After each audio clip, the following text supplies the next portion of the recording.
It's been a long time since we've done a video on this particular instrument, and we have made a slight bit of progress, but we still got a lot of work to do on it.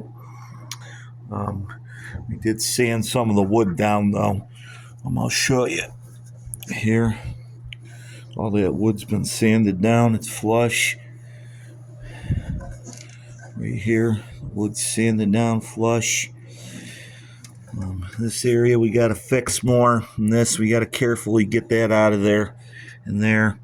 Unfortunately, with our electric sander, it took a little bit with it, and we got to be very careful when we remove more of this, because the problem is this is a very thin veneer. Okay, so we can't over sand it. We got to be very careful, because if you can tell, we damaged the headstock a little bit where the nut goes, and that's because we took too much wood when we're removing the other wood.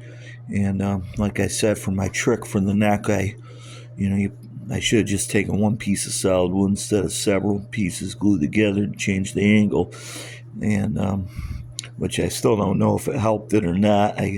It's hard to get a good reading. I got to get a saddle on that bridge to check it. But we're fixing the damaged area right here. This is where the nut goes, and we clean the nut too, by the way, with the sander.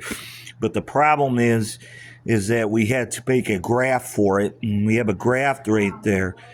And after we got the graft in here, we're going to sand it and get it flush, and hopefully build into here, and it's strong.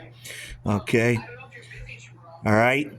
So that's what we got to do. Well, this is our graft. We got to sand it, and hopefully it will fix it so the nut will fit back in. If not, we'll get more thicker wood and try that. And then we got to remove more wood here, and I got a red powder stain laying around. And I might put some veneer, mix it with veneer or something, I don't know. And we got to touch it up and do a bunch of cosmetic work where the red's gone. All right, so there's what we're up to. We got a graft. We got to fix this so the nut will fit back in there again. And we'll keep you posted, all right? And we'll see if the neck angle, how much it's improved.